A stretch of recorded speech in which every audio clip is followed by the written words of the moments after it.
Salve galera, vamos lá, continuando a correção de exercícios do Enem, né? Então nós já fizemos na primeira parte a correção dos exercícios Enem referente à progressão aritmética. Agora a gente entra na segunda parte da bateria de exercícios Enem, falando agora sobre os exercícios Enem sobre progressão geométrica, beleza? Então vamos lá para o quarto exercício. Em uma escola com 512 alunos, um aluno apareceu com o vírus do sarampo. Se esse aluno permanecesse na escola, o vírus se propagaria da seguinte forma: no primeiro dia, um aluno estaria contaminado. No segundo, 2 estariam contaminados. No terceiro, 4 e assim sucessivamente. Então, muito interessante esta termologia, ó, e assim sucessivamente. Isso aqui é uma palavra que dá sequência de repetição de ação. Então, deixa claro para nós que a tendência de aumento de um termo para o outro se mantém, tá? Aí, continuando, a diretora dispensou o aluno contaminado imediatamente, tá? Pois concluiu que todos os 512 alunos teriam sarampo no. Aí nós temos as 5 alternativas. O primeiro desafio nosso é identificar se esse exercício é um exercício referente à progressão aritmética ou geométrica. Esse é o primeiro desafio. Dada essa descoberta, aí eu vou tomar as providências devidas. Como que eu descubro, professor, se é PA ou PG?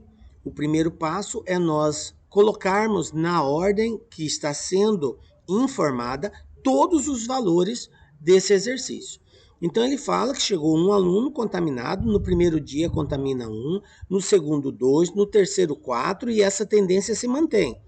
Então eu já até fiz aqui a sequência em que vai ser construída esta contaminação. Ó. Aqui eu tenho, ó, no primeiro dia 1, no segundo dia 2, no terceiro dia 4, aí depois eu tenho, né, sucessivamente, que seria os 3 pontinhos aqui, as reticências, até chegar no 512, que seria o último. Por que 512 no final? Porque estariam contaminados 512 alunos no final. Beleza. Observando essa sequência, a gente vai já de cara identificar que se trata de uma progressão geométrica. Por quê? Porque se eu pegar o 2 e subtrair ele de 1, 2 tira 1, dá 1. 4 tira 2, dá 2. Opa, já deu diferente. Se deu diferente, não pode ser PA. Porque PA, a diferença entre um termo e o seu anterior, ela é constante. Então já descartei a possibilidade de ser PA. Agora eu verifico se é PG. Para ser PG, o resultado da divisão tem que ser igual. Então 2 dividido por 1, 2. 4 dividido por 2, 2. Opa, pronto, deu. Como ele falou que é assim sucessivamente, quer dizer que o padrão da razão do quociente vai ser sempre 2. Aí você tem duas opções aí de resolver esse exercício. Ou você vai multiplicando por 2, por 2, por 2, por 2 até chegar no 512 e conta quantas vezes você fez essa multiplicação, ou você usa a fórmula do termo geral, que eu particularmente acho mais fácil nesse caso. Então, para usarmos a fórmula do termo geral, eu tenho que conhecer os termos. Quem é o primeiro termo? Bom, isso aí está fácil, né, professor? O primeiro termo é 1. Está aqui já. Quem é o meu último termo? O meu AN. O meu AN também está moleza, né, professor? Meu AN é 512. Tranquilo. Agora, quem falta eu descobrir? A razão. Eu já encontrei. A razão é 2. A razão é o Qzinho. Então, Q igual a 2. Beleza. Quem eu preciso encontrar? Eu preciso encontrar o N. É esse cara que eu tenho que saber. Agora, o que eu faço? Fórmula do termo geral. Qual é a fórmula do termo geral? AN é igual a A1 vezes a razão elevado a N menos 1. Então, eu tenho aqui AN é igual... desculpa, AN não. Vamos tirar esse AN daqui. Por que eu vou tirar esse AN? Porque eu já sei o valor dele, né? Já vou substituir aqui. Vamos colocar aqui o valor desse camarada. O AN vale 512. Então tá aqui, ó. 512. O A1 é 1 vezes Q elevado a N menos 1. Bom, gente, como que eu resolvo essa parada aqui? Esse cara aqui, ó. Esse cara aqui, eu vou ter que decompor ele. Porque toda vez que eu tiver uma situação assim, eu tenho que decompor. Então vai ficar assim, ó. 512. Fazendo a decomposição dele, ó. Sempre que for par, gente, divide por 2.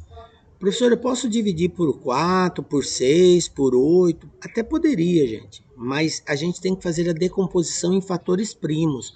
Por isso, você tem que dividir por 2. Você nunca vai decompor com um número diferente de 2 par, tá? Par é só o 2. Agora, ímpar não. Tem 3, 5, 7, 11, 13, 17, 19, tá? Mas par é só o 2. Então, vamos lá. 512 dividido por 2, 256. Dividido por 2, 128. Dividido por 2, 64. Dividido por 2, 32. Dividido por 2, 16. Dividido por 2, 8. Dividido por 2, 4. Dividido por 2, 2. Dividido por 2, 1. Conclusão. Quantas vezes eu dividi, ó? 1, 2, 3, 4, 5, 6, 7, 8, 9, ou seja, 9 vezes. Então, eu vou ter 2 elevado a 9. Então, vamos lá. 512 é 2 elevado a 9. Isso é igual a 1 vezes isso aqui é isso aqui mesmo, né? Todo número multiplicado por 1 é ele mesmo. No lugar do que, eu vou colocar o 2. N menos 1. Porque a razão vale 2, a gente já viu aqui, ó. Observem que eu tenho 2 na base esquerda e 2 na base direita. Então, eu posso simplificar as bases. E o que eu faço com os expoentes? Eu igualo os expoentes. 9 é igual a N menos 1. Menos 1 passa para o outro lado, mais 1.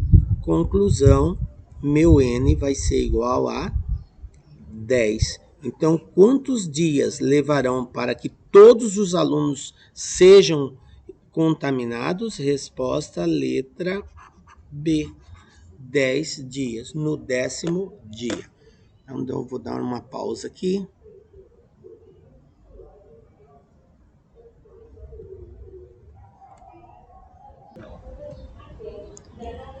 Beleza, vamos para aí o 5º exercício. Caiu no Enem 2020, né? O que nós temos aí nesse exercício? O artista gráfico holandês Maurits Cornelius Esker criou belíssimas obras nas quais as imagens se repetiam, com diferentes tamanhos, induzindo ao raciocínio de repetição infinita das imagens. Inspirado por ele, um artista fez um rascunho de uma obra na qual propunha a ideia de construção de uma sequência de infinitos quadrados, cada vez menores, uns sobre os outros, conforme indicado na figura. Beleza, aí eu tenho o desenho da figura aí. Um quadrado, depois o outro quadrado menor, que é a metade, e assim vai indo. Na sequência, nós temos o quadrado PRST com lado de medida 1 é o ponto de partida, né, que seria o quadrado maior. O segundo quadrado é construído sobre ele, tomando-se o ponto médio da base do quadrado anterior e criando-se um novo quadrado, cujo lado corresponde à metade dessa base. Essa sequência de construção se repete recursivamente. Então, o que quer dizer isso daí? Vamos entender essa proposta aí. Ele constrói um quadrado de lado 1, e aí depois ele constrói um segundo quadrado a partir do ponto médio. Então, em outras palavras, ele está construindo um segundo quadrado com medida a metade do lado do primeiro quadrado. E aí ele faz depois um terceiro quadrado, novamente usando a medida da metade do anterior. Então vocês observem que a medida do lado do quadrado, ela vai diminuindo a metade de um quadrado para o outro, certo? Então como que eu posso representar isso através de uma sequência numérica? Como eu começo a partir do 1, eu vou ter isso aqui, ó. O primeiro quadrado tem medida de lado 1. O segundo quadrado vai ter a metade disso daqui. A metade de 1 é 1 sobre 2. O terceiro quadrado vai ter a metade do segundo, porque ele fala que se repete recursivamente. Então, a proporção de medida aí vai ser sempre diminuindo pela metade. Com a metade de 1 sobre 2, gente? A metade de 1 sobre 2 é 1 sobre 4. É só você dobrar em cima e dobrar embaixo. Ó, dobrar em cima não. Você vai dobrar aqui, né? 1 sobre 2 dividido por 2. Se você fosse fazer uma fração, ficaria assim, ó. 1 sobre 2 dividido por 2. Como não tem nada embaixo do 2 aqui, você coloca 1. Então fica assim, ó. Divisão de fração conserva a primeira, passa multiplicando e inverte a segunda. 1 sobre 2 vezes 1 sobre 2, 1 sobre 4. Aí para dividir, ó, para achar a metade de 1 sobre 4. 1 sobre 4 dividido por 2. Não tem nada embaixo do 2, coloca 1. Então fica 1 sobre 4 vezes, inverte, 2 sobre 1 fica 1 sobre 2. Ou seja, vai dar 1 sobre 8. E assim por diante, 1 sobre 16, 1 sobre 32, tá? Então, na fração vai ocorrer isso. Bom, mas eu não preciso colocar todos aqui. Só vou colocar esses. A pergunta é a seguinte: qual é a medida do lado do centésimo quadrado construído de acordo com esse padrão? Então, eu tenho que fazer a representação disso daí. Vamos lá, galera. Ó, eu tenho, nesse caso, uma progressão geométrica. Por que é uma progressão geométrica? Porque de um termo para o outro, se eu fizer a divisão, vai dar uma constante, ó. 1 sobre 2 dividido por 1 é 1 sobre 2. 1 sobre 4 dividido por 1 sobre 2 é 1 sobre 2. Então, a razão aqui é 1 sobre 2. Beleza, então eu já sei que a razão, que é o meu Q, é igual a 1 sobre 2. Pronto. O meu primeiro termo é 1. O meu primeiro termo é 1.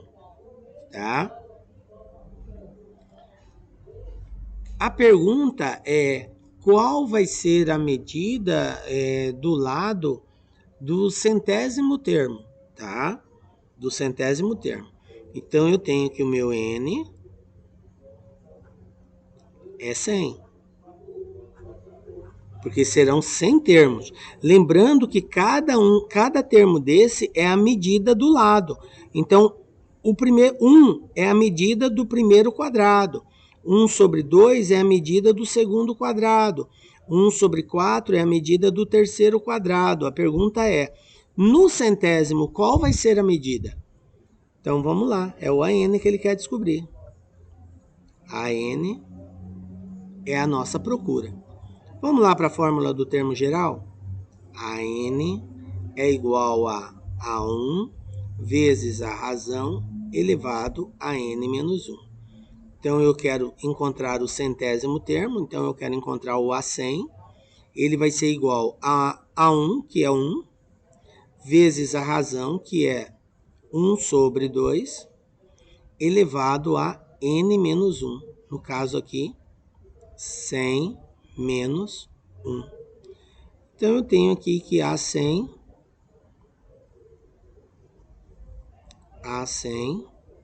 é igual a 1 vezes 1 sobre 2 elevado 100 tira 1, 99. Olha só, gente, o que eu tenho aqui? 1 vezes isso aqui é isso aqui mesmo. Então, eu vou até repetir aqui, ó. A100, o centésimo termo, é igual a 1 sobre 2 elevado a 99. Aí você fala para mim, professor, essa resposta, do jeito que ela está aí, não tem aqui. Aqui está 2 elevado a 100, 2 elevado a 99, 2 elevado a 97, 2 elevado a menos 98, 2 elevado a menos 99.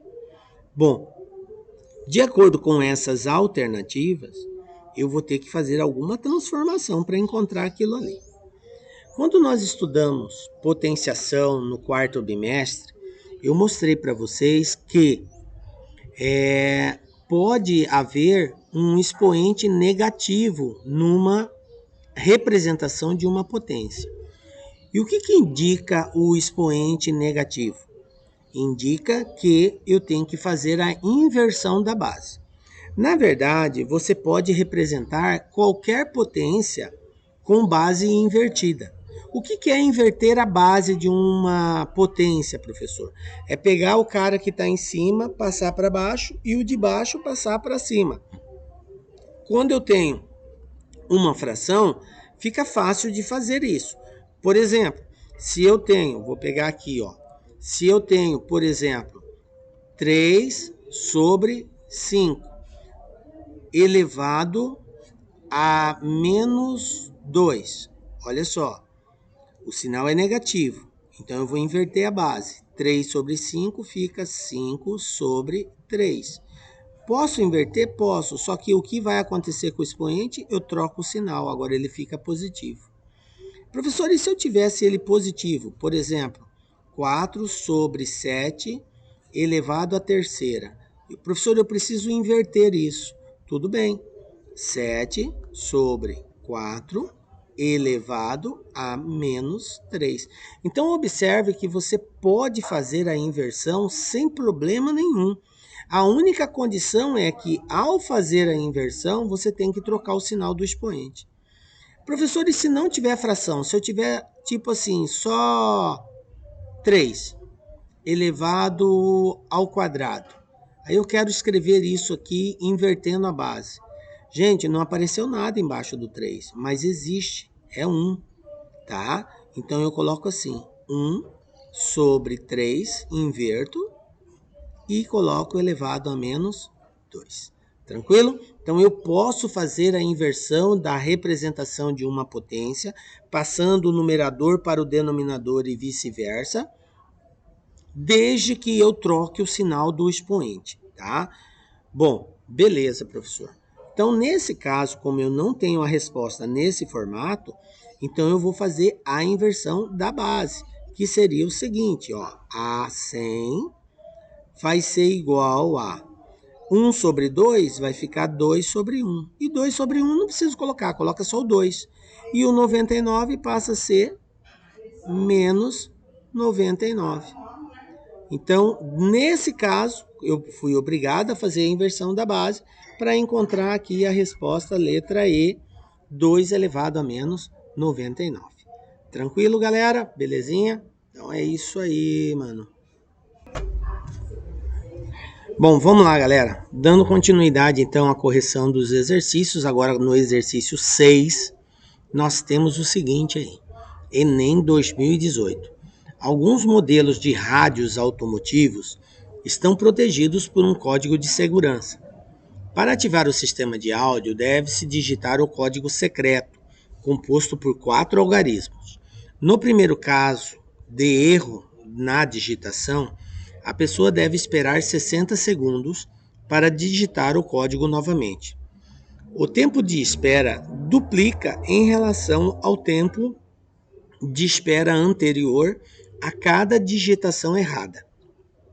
Uma pessoa conseguiu ativar o rádio somente na 4ª tentativa, sendo de 30 segundos o tempo gasto para a digitação do código secreto a cada tentativa. Nos casos da digitação incorreta, ela iniciou a nova tentativa imediatamente após a liberação do sistema de espera. O tempo total em segundos gasto por essa pessoa para ativar o rádio foi igual a... A gente observa que boa parte dos alunos tiveram muita dificuldade em fazer esse exercício. Não pelos cálculos serem complexos, mas pela dificuldade de compreender o que o exercício pede, tá?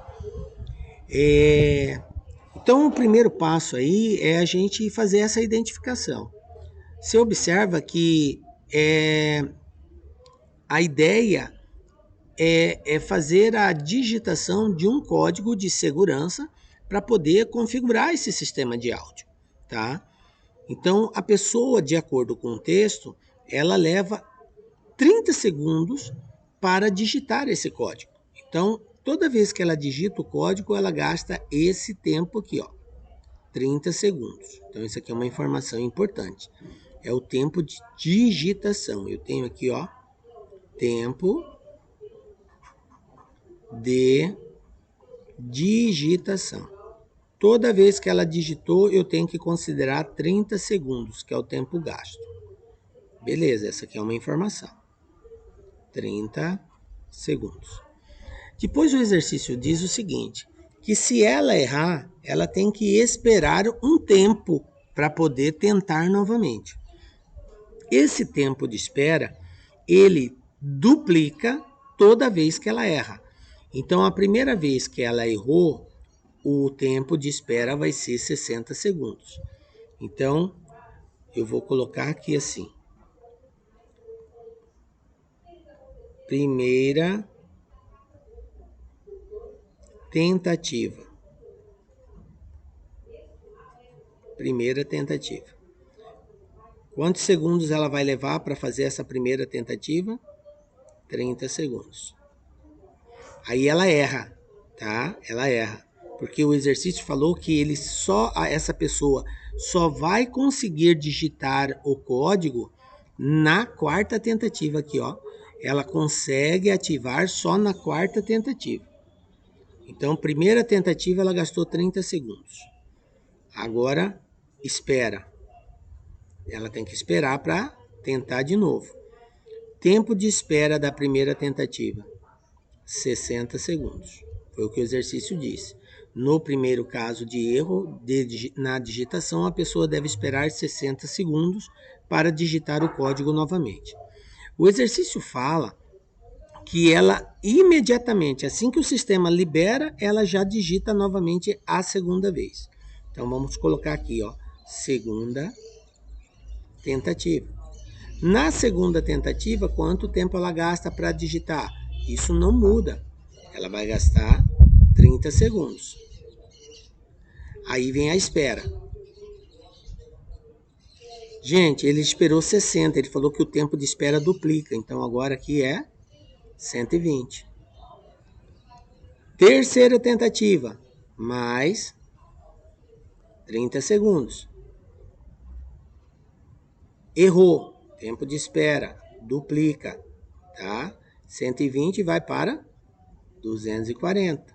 E aí vem a quarta tentativa, que ele acerta, nesse caso, que ela só acerta na quarta, mais 30 segundos. Agora, tempo total que ela gastou para fazer tudo isso é só somar. 30, 90, 120, 240, 270, 510, 540. Então tá aqui, ó, 540 segundos. Essa é a resposta, letra C.